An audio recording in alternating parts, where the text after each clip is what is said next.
अस्सलामुअलैकुम रहमतुल्लाहि व बरकातुहू। जी स्कॉलर्स, आप सभी जानते हैं कि हम इससे पहले नाउन एंड प्रोनाउन को डिटेल में पढ़ चुके हैं। हमने पार्ट्स ऑफ स्पीच का टॉपिक स्टार्ट किया हुआ है और इंशाल्लाह जल्द ही ये कंप्लीट भी हो जाएगा। तो नाउन एंड प्रोनाउन उनकी तमाम अक़साम को भी हमने डिस्कस किया। अब हम आज के लेक्चर में एडजेक्टिव को पढ़ेंगे। एडजेक्टिव, इसे मैंने बताया था आपको कि इसे एडजेक्टिव नहीं पढ़ना, इसकी प्रोनाउंसिएशन जो है वो एडजेक्टिव है। उर्दू में अगर हम देखें तो इसे इसमें सिफत कहा जाता है। A word that a word used with noun to tell and describe more about a noun, यानी इसमें सिफत ये एक ऐसा लफ्ज होता है जिसे नाउन के साथ इस्तेमाल किया जाता है। क्यों इस्तेमाल किया जाता है, रीजन क्या है? To tell and describe more about a noun, कि वो जब नाउन के साथ आए तो उस नाउन के बारे में वो कुछ मजीद एक्सप्लेन करे, कुछ वजाहत करे हमारे सामने, हमें उस इस्म के बारे में मजीद पता चल सके। जब हमने पार्ट्स ऑफ स्पीच का अगर आपने लेक्चर इंट्रोडक्शन वाला सुना हो तो उसमें बहुत ब्रीफ सी डिस्कशन है इसकी डेफिनेशंस की, सभी पार्ट्स ऑफ स्पीच की। तो वहाँ पे भी ये बताया गया है कि इसमें सिफत ये वो लफ्ज़ है जिसे इस्म के साथ इस्तेमाल किया जाता है, इसलिए कि ये उस इस्म का वस्फ बयान किया जाए। अब यहाँ पे अगर आप देखें तो आपके पास इसकी एग्जाम्पल मौजूद है, this is a good book. तो यहाँ पे हमारे पास इस सेंटेंस में जो नाउन है वो बुक है। अब बुक के साथ अगर हम पीछे देखें तो हमें गुड का वर्ड नजर आ रहा है और यही एडजेक्टिव है, इसमें सिफत है जो कि नाउन के साथ आके उसकी मजीद वजाहत कर रहा है। वैसे तो ये है कि ये किताब है, कैसी किताब है? जब ये साथ आ गया कि this is a good book तो मजीद हमें पता चल गया कि ये एक अच्छी किताब है। तो गुड एक ऐसा वर्ड है जिसने यहाँ पे आके बुक को थोड़ा और एक्सप्लेन कर दिया, उसके बारे में हमें थोड़ा और बता दिया। जी ठीक है। आज हम इंशाल्लाह इसमें सिफत की डेफिनेशन एंड काइंड्स और इसके साथ साथ इसकी डिग्रीज को भी पढ़ेंगे। तो आगे चलते हैं। सबसे पहले हमारे पास काइंड्स ऑफ एडजेक्टिव में है एडजेक्टिव ऑफ क्वालिटी।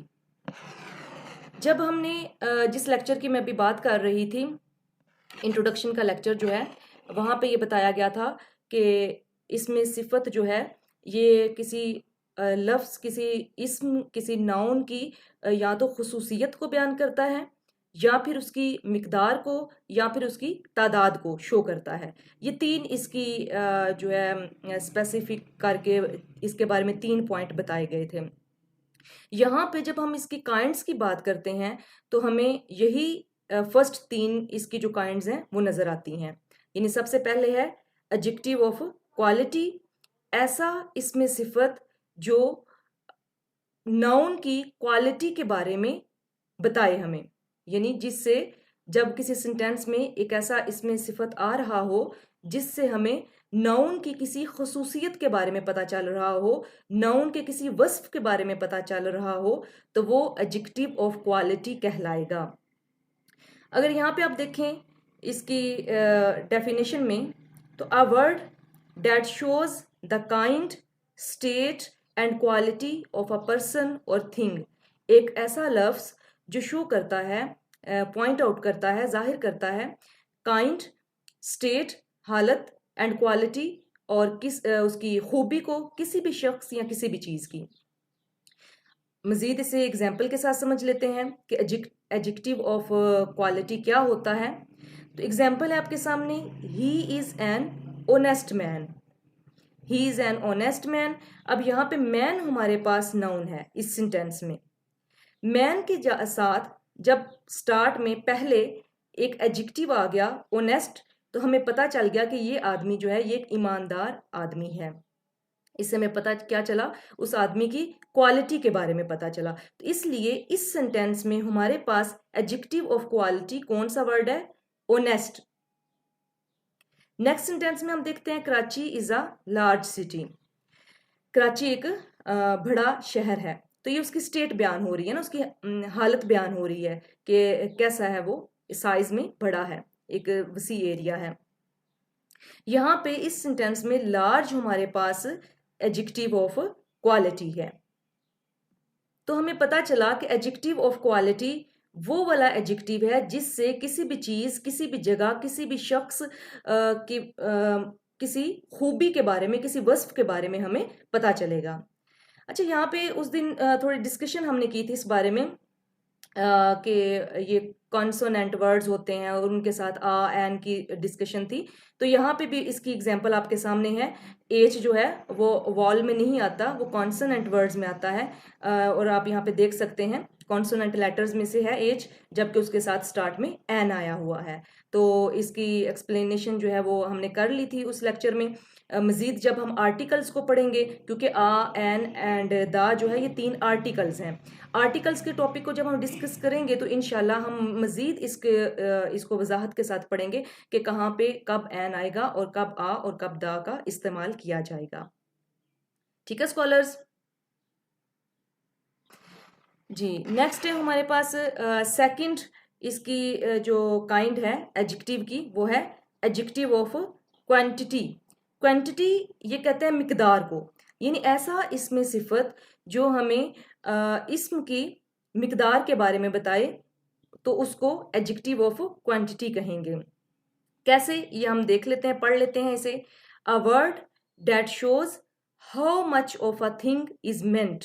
मेंट का मतलब है मुराद लेना, कि एक ऐसा लफ्ज जो कि शो करे हाउ मच, कितनी मिकदार ऑफ अ थिंग, एक चीज की, इज मेंट मुराद है।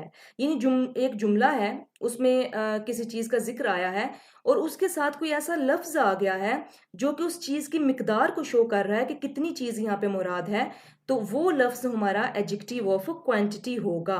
कैसे, एग्जाम्पल के साथ देख लेते हैं। यहाँ पे कुछ वर्ड्स भी आपके सामने दे दिए गए हैं जो कि एडजेक्टिव ऑफ क्वांटिटी में आते हैं। आल, सारे का सारा, सम, कुछ, मच, ज्यादा, लिटिल, कम, एनी, कोई भी या कोई, इनफ, काफी, एटसेट्रा। तो ये कुछ वर्ड्स हैं और इसी इन जैसे ही कुछ और वर्ड्स होते हैं जो कि एडजेक्टिव ऑफ क्वांटिटी में आते हैं। एग्जाम्पल में आप देखें तो he has lost all his wealth. अब यहाँ पे हमारे पास नाउन जो है वो वेल्थ है, दौलत। उसने अपनी सारी दौलत खो दी, तो उसने अपनी दौलत खो दी, नहीं पता कितनी। जब यहाँ पे हमारे सामने ऑल आ गया तो ऑल से हमें पता चल गया, सेंटेंस में ऑल का इस्तेमाल हुआ तो हमें पता चला कि ये एडजेक्टिव ऑफ क्वांटिटी है और ये बता रहा है कि वो दौलत कितनी थी, सारी की सारी, तमाम तमाम दौलत जो है उसने अपनी खो दी। नेक्स्ट है आई एट सम राइस, मैंने कुछ चावल खाए। अब यहाँ पे राइस खाए गए हैं पर नहीं मालूम क्योंकि कितनी मिकदार है। तो जब साथ हमने जुमले में सम लगा दिया, सम जो कि एक एडजेक्टिव ऑफ क्वांटिटी है, तो हमें मालूम हो गया कि कुछ राइस, थोड़े से चावल जो है वो खाए हैं। तो सेंटेंस पेपर में ऐसे होता है, आपको दे दिया जाता है और वहां पे वर्ड को अंडरलाइन करके पूछा जाता है कि ये वर्ड जो है ये क्या है। ऑप्शंस में आपको दिया जाएगा adjective of quantity, adjective of number, adjective of quality, कुछ भी एटसेट्रा जो है ऑप्शंस आपके सामने आ जाएंगे। और देन आपको वहां पर देखना है कि ये जो वर्ड्स दिए गए हैं, जुमले में जो वर्ड अंडरलाइन किया गया, क्या वो किसी की क्वालिटी को बता रहा है, किसी की खूबी को शो कर रहा है, किसी से मुराद है इस्म, जो नाउन वहां पे आएगा। तो अगर वो खूबी को जाहिर कर रहा है तो वो एडजेक्टिव ऑफ क्वालिटी है, बट अगर वो मिकदार को शो कर रहा है तो वो एडजेक्टिव ऑफ क्वांटिटी है, और अगर वो तादाद बता रहा है तो देन वो एडजेक्टिव ऑफ नंबर है। हमने जस्ट उस वर्ड पे फोकस करना है जो हमारे सामने बयान किया गया होगा, अंडरलाइन किया गया होगा। नेक्स्ट थर्ड नंबर पर हम देखते हैं एडजेक्टिव ऑफ नंबर को। एडजेक्टिव ऑफ नंबर यानी ऐसा इसमें सिफत जो तादाद को शो करे। A word that shows how many persons and things there are, यानी जहाँ जिस जगह के बारे में या जिस चीज़ के बारे में बात की जा रही है वहाँ पर कितने लोग मुराद हैं या कितनी चीज़ें मुराद हैं। हाउ मैनी, कितने। ऊपर हमने देखा इसमें एडजेक्टिव ऑफ क्वांटिटी में हाउ मच से मुराद है तादाद में, सॉरी मिकदार में। हाउ मच, मिकदार में कितने हैं। हाउ मैनी, तादाद में कितने हैं। तो यहाँ पे आपको मच और मैनी का डिफरेंस भी पता चल गया कि मैनी वहां पर आएगा जहाँ पे तादाद मेंशन हो, और मच जो है वो मिकदार को शो करता है। तो हाउ मच आ जाए तो देन वो अगर डेफिनेशन आपके सामने दे दी जाए, स्टेटमेंट में, पेपर में, क्वेश्चन में डेफिनेशन दे दी गई है और पूछा गया है कि ये किसकी डेफिनेशन है, इससे क्या मुराद है, तो वहां पे आप देखेंगे डिफरेंस जो है वो आपके सामने शो होगा हाउ मच से और हाउ मैनी से। यानी अगर तो हाउ मच है तो देन वो एडजेक्टिव ऑफ क्वांटिटी है, अगर हाउ मैनी है देन वो एडजेक्टिव ऑफ नंबर है। तो मच एंड मैनी का डिफरेंस जो है इसे भी आप याद रख लें। A word that shows how many persons, के कितने लोग हैं, एंड थिंग्स और कितनी चीजें हैं वहां पर, या तो वो हमें उनकी तादाद बताए, या फिर वो जो इसमें सिफत आ रहा है जुमले में वो हमें क्या करे, in what order a person और थिंग स्टैंड्स, यानी किस नंबर पर, वट ऑर्डर एक तरतीब अगर दी जाए तमाम चीजों को, तो उस तरतीब में किस नंबर पर वो लोग और चीजें आ रहे हैं। यानी या तो वो हमें उनकी तादाद बताए या फिर उनका ऑर्डर शो करे। ऑर्डर मुराद यानी 1 2 3 4, पहले नंबर पर कौन है, दूसरे पर कौन है, तीसरे पर कौन है, तो ये एक ऑर्डर होता है, एक तरतीब होती है। या तो हमें उसकी तरतीब बता रहा हो नाउन लोगों की या चीज़ों की, ठीक है, या फिर क्या हो कि वो हमें उनकी तादाद शो कर रहा हो, तो वो क्या होगा, वो लफ्ज़ जो सेंटेंस में ऐसा आएगा वो हमारा एडजेक्टिव ऑफ नंबर होगा। कैसे, इसको हम मजीद एग्जाम्पल्स के साथ देख लेते हैं। यहाँ पे कुछ वर्ड्स आपके सामने दिए गए हैं, जैसे 1 2 3। 1 2 3 ये है हाउ मैनी में, यानी कितने, 1 2 3, कितने लोग थे, 10 100 1000, कितने लोग थे वहां पे, 1 2 3 काउंटिंग आ जाती है। लेकिन अगर हम ये कहें कि कौन सा ऑर्डर है, तरतीब में वो किस नंबर पर आ रहे हैं, तो फर्स्ट सेकंड थर्ड, इस तरह से जो काउंटिंग होगी वो एक ऑर्डर की होगी, फर्स्ट सेकंड थर्ड, पहला दूसरा तीसरा अगर कहा जाएगा तो ये उनकी तरतीब को शो कर रहा है। एंड फ्यू, चंद, ये भी तादाद में ही आ जाता है, यानी सेवरल, कई, तो कई भी तादाद में आ जाता है। आल, तमाम के तमाम, ये भी क्या होता है, तादाद में ही आ जाता है। अच्छा, एग्जाम्पल्स के साथ हम इसे मजीद समझ लेते हैं। आप यहाँ पे एक एग्जाम्पल देख रहे हैं, द हैंड हैज 5 फिंगर्स, हाथ की 5 उंगलियां होती हैं। तो यहाँ पर फिंगर्स जो हैं ये नाउन है, और इनके बारे में मजीद वजाहत कौन कर रहा है, 5। तो 5 जो है, अगर हम इस पे थोड़ा ध्यान दें, गौर करें, तो हम देखेंगे कि ये एक तादाद को शो कर रहा है, तो ये एडजेक्टिव ऑफ नंबर है। नेक्स्ट है, Monday is the first day of the week. Monday जो है पीर, ये हफ्ते का पहला दिन होता है। तो यहाँ पे देखिए एक ऑर्डर शो हो रहा है, एक तरतीब, यानी अगर हफ्ते में 7 दिन है तो उन 7 दिनों की तरतीब में पहले नंबर पर कौन सा दिन आ रहा है, तो ये एक ऑर्डर को शो किया जा रहा है यहाँ पर डे के साथ। जो हमारे पास हमारा एडजेक्टिव ऑफ नंबर है वो कौन सा है, फर्स्ट। फर्स्ट जो है ये हमारा एडजेक्टिव ऑफ नंबर है। इसी तरह ऊपर वाले सेंटेंस में उसने बताया कि कितनी उंगलियां हैं, हाउ मैनी, तो 5 जो है वो हमारा एडजेक्टिव ऑफ नंबर है।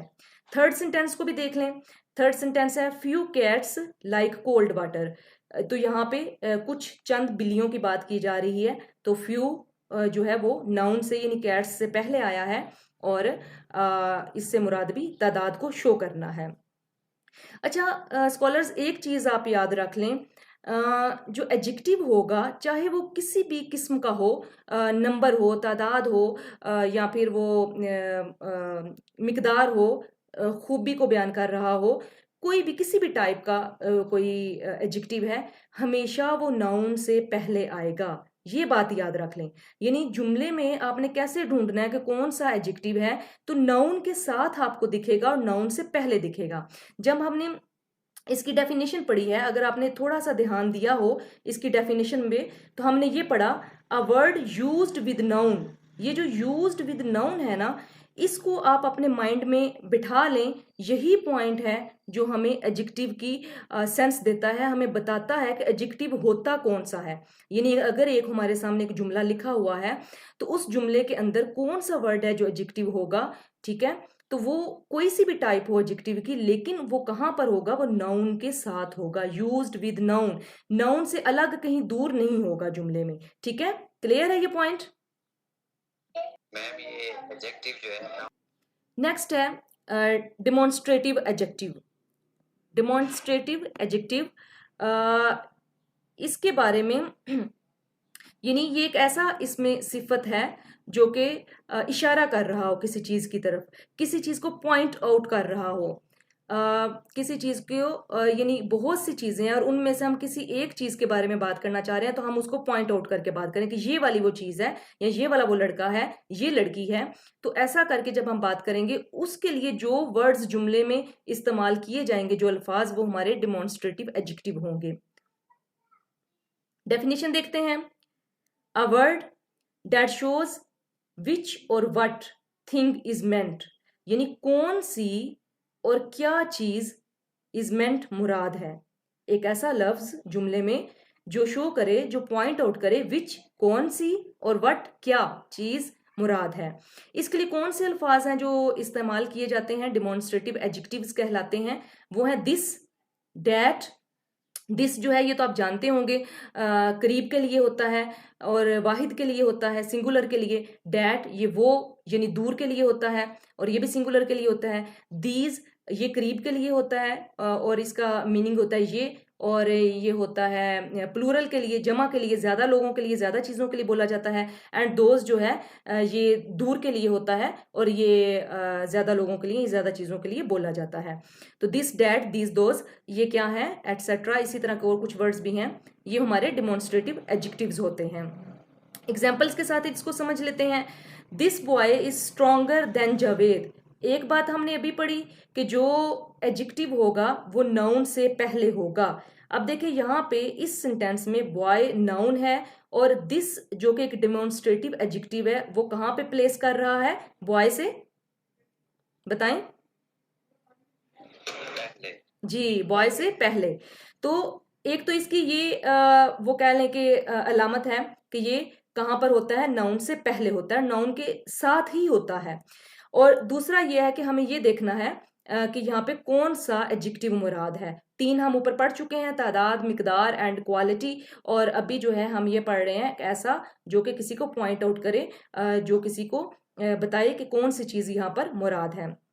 दिस बॉय ये लड़का, इज स्ट्रोंगर देन जावेद, यानी अगर बहुत से लड़के हैं क्लास में तो किसी एक की तरफ पॉइंट किया जाए, किसी एक को पॉइंट आउट किया जाए, किसी एक की तरफ इशारा किया जाए और कहा जाए कि ये वाला जो लड़का है ये जावेद से ज्यादा स्ट्रोंगर है, यानी ज्यादा बहादुर है। तो यहाँ पे उसको स्पेसिफिक करने के लिए, उस लड़के को खास करने के लिए उसके साथ दिस लगाया गया जो कि एक डिमॉन्स्ट्रेटिव एडजेक्टिव है। इसके बाद दीज ग्रेप्स आर सोर, ये अंगूर खट्टे हैं, यानी जो दूसरे हैं वो तो नहीं, बट ये जो है जिनकी तरफ इशारा किया जा रहा है वो वाले अंगूर जो हैं वो खट्टे हैं। यहाँ पे ग्रेप्स हमारा नाउन है और दीज जो है ये एडजेक्टिव है जो कि ग्रेप्स से पहले आ रहा है।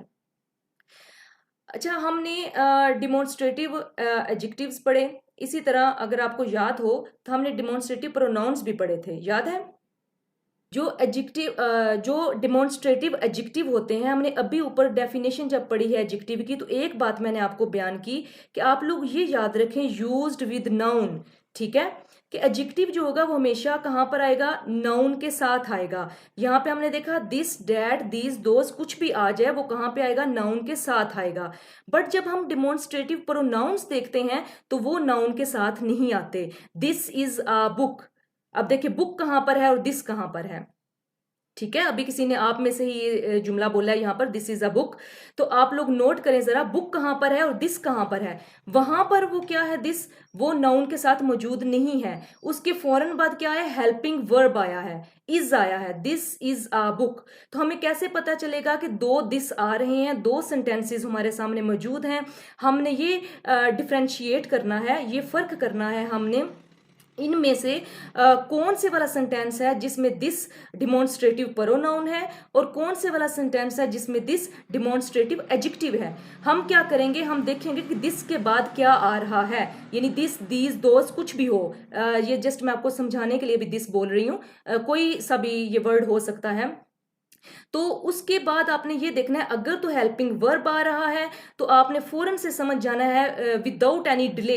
आपने फौरन से, क्योंकि जब हम कर रहे होते हैं ना एमसीक्यूज टाइप पेपर कर रहे होते हैं, हमारे पास टाइम बहुत शॉर्ट होता है, तो आपने पूरे जुमला एक बार पढ़ लेना है और उसके बाद जस्ट आपने ये देखना है कि दिस जो है उसके बाद अगर तो हेल्पिंग वर्ब आ रहा है इन अल्फाज के बाद, दिस दैट दीज दोज के बाद, तो वो डिमॉन्स्ट्रेटिव प्रोनाउन है। बट अगर हेल्पिंग वर्ब नहीं है, वहां पर फौरन बाद साथ ही आपको नाउन दिख जाता है, तो देन वो डिमॉन्स्ट्रेटिव एडजेक्टिव होगा, ना कि प्रोनाउन। ठीक है स्कॉलर्स, क्लियर है? Yes ma'am. जी, तो नेक्स्ट है फिफ्थ काइंड ऑफ एडजेक्टिव, वो है इंटरेक्टिव एडजेक्टिव। इंटरेक्टिव एडजेक्टिव्स में ये सिंपली आपको पता होता है कि इंटरेक्टिव वो होते हैं जो सवालिया फिक्रे होते हैं, इस्तफहामियाँ होते हैं।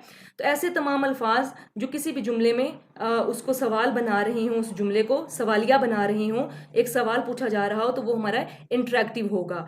बट इंटरेक्टिव एडजेक्टिव की डेफिनेशन क्या होगी?